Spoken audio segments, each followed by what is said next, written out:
Hey guys, how's it going? How to use Notion AI for writing academic notes. First of all, go ahead to your App Store, Google Play, and then what you're gonna do, go ahead and download Notion app. And then what you're gonna do, open it up, and you're gonna see right here the interface. Go ahead and click Browse Template, right? And you're gonna wait for a few moments. Just type right here academic notes,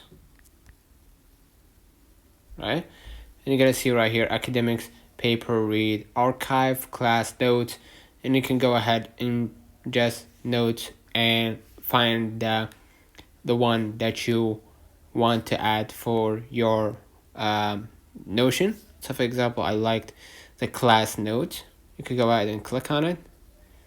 Now you're gonna be able to use this template as a way to write your academic notes from here, right?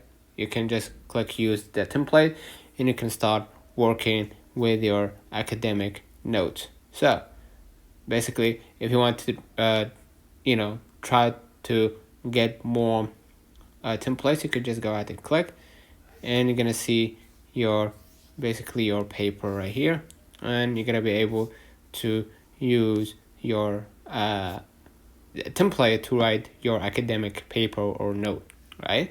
You could click use template as we did before and start using your academic note, right? So let me know in the comments if this video helped you. Do not forget to like and subscribe, turn on the notification bell to receive every video we upload. Thank you for watching.